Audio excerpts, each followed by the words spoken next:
ہمارے ایک دوست ہیں قاری صاحب، قاری سعد نعمانی کا نام تو سنا ہوگا، بڑے مشہور قاری ہیں، اکثر سلام دعا رہتی ہے. انہوں نے مجھے ایک واقعہ سنا ہے. ان کی رائل فیملیز میں بہت آنا جانا ہوتا ہے، کیونکہ عرب میں ایک اچھی عادت ہے کہ جیسے بھی ہوں قرآن سے بڑی محبت ہے ان لوگوں کو.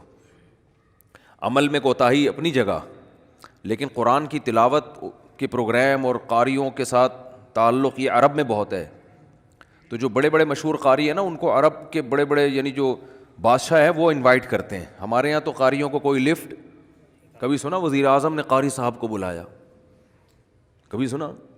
یہاں وہ رواج نہیں ہے. عربوں میں کیونکہ ان کی زبان میں قرآن نازل ہوا نا، تو وہ قرآن سننے کے شوق رکھتے ہیں، ان کی سمجھ میں بھی آتا ہے، چاہے وہ عمل نہ بھی کریں لیکن سنتے ہیں. مصر میں آپ جائیں، جیسے ہمارے ہاں بسوں میں گانے لگے ہوتے ہیں، ایسے وہاں بسوں میں تلاوت لگاتے ہیں لوگ.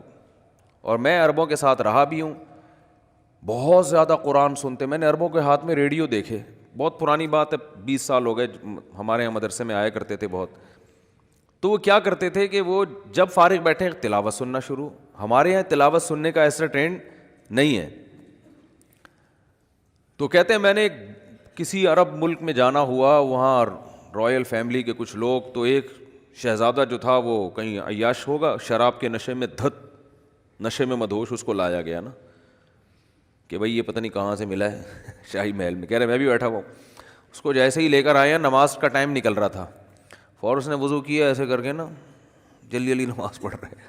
ہم نے کہا یار یہ دیکھو، ایک طرف عیاشی دیکھو، نماز کا ٹائم نکل رہا ہے تو اس کو نہیں نکلنے دینا، وہ تو پڑھنی ہی پڑھنی ہے.